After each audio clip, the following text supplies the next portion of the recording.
الدبلوماسية مع إيران للغة الاقتصاد السوري والخلاف السابق في الأيام.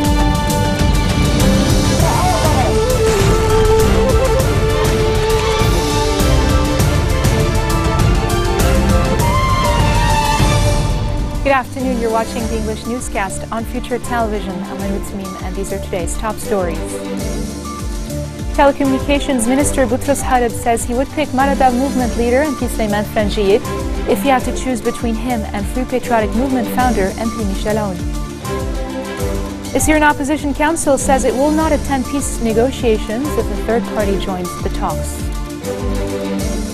And at least 20 people are killed in an attack on a university in northwest Pakistan. Telecommunications Minister Boutros Harib says he would pick Marada movement leader MP Sleiman Frangieh if he had to choose between him and Free Patriotic Movement founder MP Michel Aoun. Following a meeting with Kata'ib party leader Sami Jmail, Harib urged lawmakers to go to parliament and elect a new president and said, "We will not accept to blackmail the Lebanese people with a presidency issue."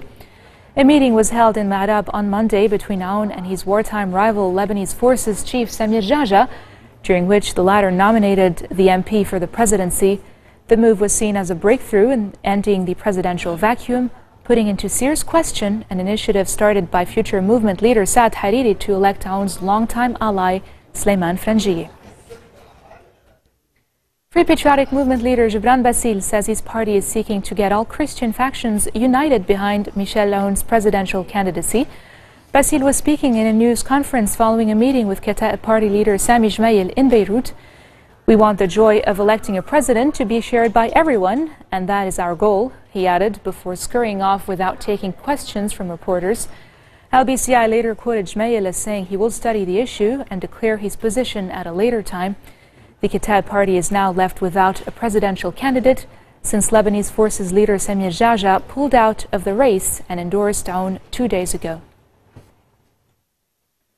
Parliament Speaker Nabih Berri says he will not announce his stance regarding Jaja's endorsement of MP Michel Aoun for the presidency before the picture becomes clear.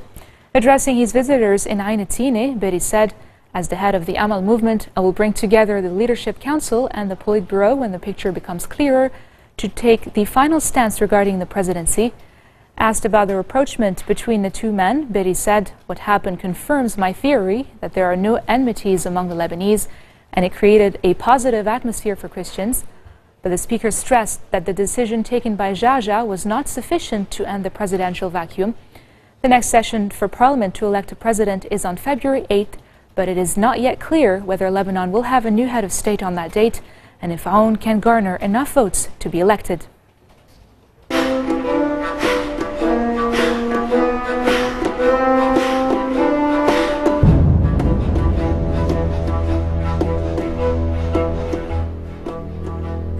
U.S. Secretary of State John Kerry is in Switzerland for talks with Russian Foreign Minister Sergei Lavrov on Syria and Ukraine. Kerry arrived in Zurich early this morning and is hoping to resolve differences with Russia on who is eligible to join UN-mediated peace talks for Syria that are due to begin next week. Kerry will also be pushing for more progress on resolving conflict in eastern Ukraine between the government and Russian-backed rebels. The Syrian Opposition Council, formed in Riyadh last month, says it will not attend peace negotiations if a third party joins the talks, a reference to a Russian bid to include other groups in the process that was due to be launched next week. Riyad Hijab, who heads the council, accused Russia of impeding negotiations and also told a news conference in Riyadh that the opposition could not negotiate while Syrians were dying as a result of blockades and bombardment. He also announced the names of opposition figures that would take part in any talks. They included Mohammed Aloush, a political figure in the Jaish al-Islam rebel group that is deemed a terrorist group by Damascus and Moscow.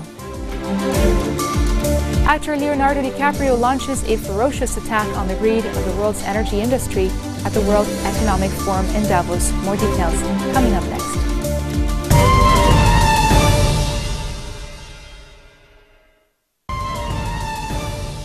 Welcome back. You're watching the English newscast.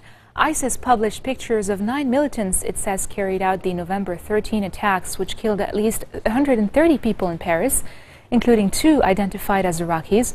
The two could be the suicide bombers who tried to attack the Stade de France stadium. They carried Syrian passports assumed to be forged and could not be formally identified. 9 men split into 3 groups attacked a sports stadium, a string of cafes, and a concert hall. 7 had been positively identified, and an arrest warrant was issued for 1 man who may have survived the attack and fled back to Belgium. At least 20 people have been killed, including students and a professor, in an attack on a university in northwest Pakistan.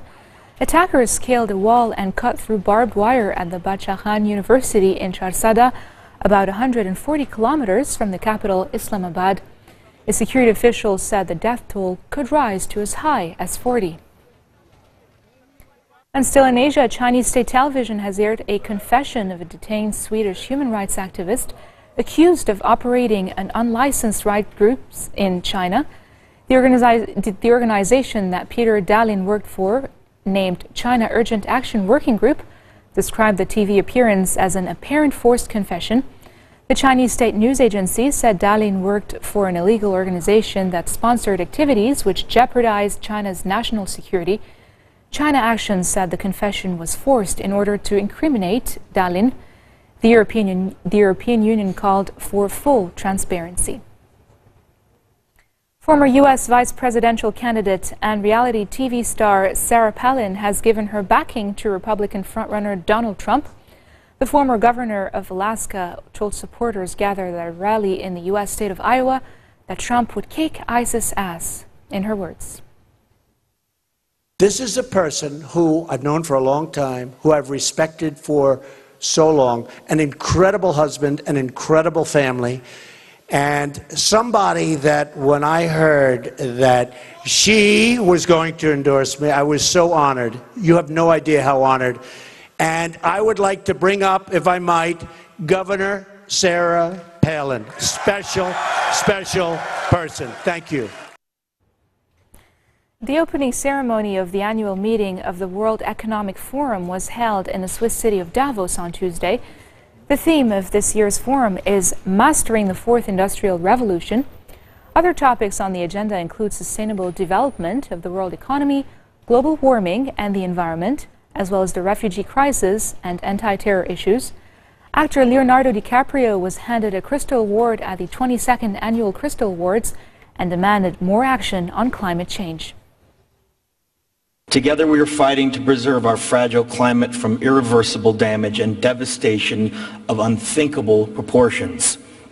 I've been traveling recently all over the world for a documentary about how this crisis is changing the natural balance of our planet. In Greenland and in the Arctic, I was astonished to see that ancient glaciers are rapidly disappearing well ahead of scientific models. In India, I met farmers who have seen their crops, their very livelihood, literally washed away by historic flooding. There's no doubt to the world scientific community that this is a direct result of human activity, and the effects of climate change will become astronomically worse in the future. Last week, President Obama told those who continue to deny the irrefutable science behind climate change that they will find themselves increasingly lonely in a swell of voices calling for action.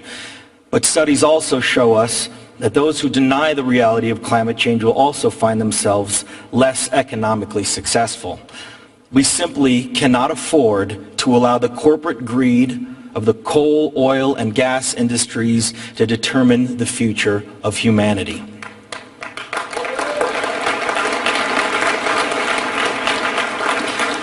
Those entities with a financial interest in preserving this destructive system have denied and even covered up the evidence of our changing climate. Enough is enough. You know better. The world knows better. History will place the blame for this devastation squarely at their feet. Our planet cannot be saved unless we leave fossil fuels in the ground where they belong. 20 years ago, we described this problem as an addiction. Today, we possess the means to end this reliance. Professor Mark Jacobson and a team of researchers at Stanford University have proven that we can meet the world's total energy demand by using existing renewable technology by 2050. To make that potential a reality, we need the collective will and conviction of political, business, and philanthropic leaders like all of you.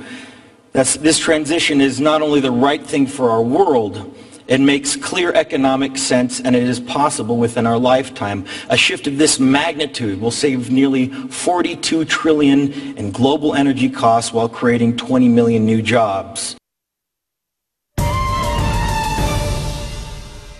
The production of palm oil for use in cosmetics, food, and fuel has become increasingly controversial in recent years due to the large-scale clearing of rainforests in parts of Indonesia in order to make space for palm oil monoculture and the subsequent reduction of orangutan habitat. Engineers and scientists from 2 British universities believe they have the answer to halting this problem in the form of a yeast-derived palm oil alternative they've developed in a laboratory, which they want to scale up to industrial quantities. Check it out. So in our work, we're looking at a wide range of feedstocks. So this could be agricultural stover, so the biomass left over after you've produced food, so wheat straw or rapeseed straw are 2 good examples. We're also looking at future feedstocks, those which aren't produced on a large scale at the moment, but really have the potential to be, like seaweed, for example, or even energy crops such as miscanthus. After about 3 to 5 days, the yeast is fully grown and it can then come out of the bioreactor, and this is what it looks like. So it's dispersed in water. So what we do is we then take the yeast out of the water. This is the dried yeast here. We can then explode it open, and that releases the oil. Just by changing the environmental conditions or the strain, we can actually direct the oil towards different applications. So we can use the yeast to produce a palm oil substitute.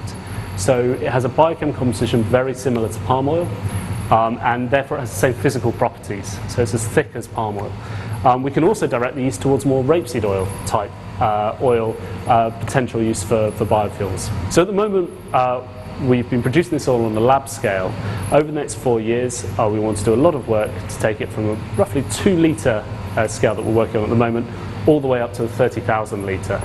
Now, if we do this, this will demonstrate the technology, and we'll be able to determine whether this is truly a suitable industrial process or not. This marks the end of our bulletin for today. Now for a reminder of our headlines. Telecommunications Minister Boutros Ghali says he would pick Marada movement leader MP Sleiman Frangieh if he had to choose between him and Free Patriotic Movement founder MP Michel Aoun. The Syrian Opposition Council says it will not attend peace negotiations if a third party joins the talks. And at least 20 people are killed in an attack on a university in northwest Pakistan. That's it from me and the news team here at Future Television. I'm Linda Tamim, and I'll see you again tomorrow.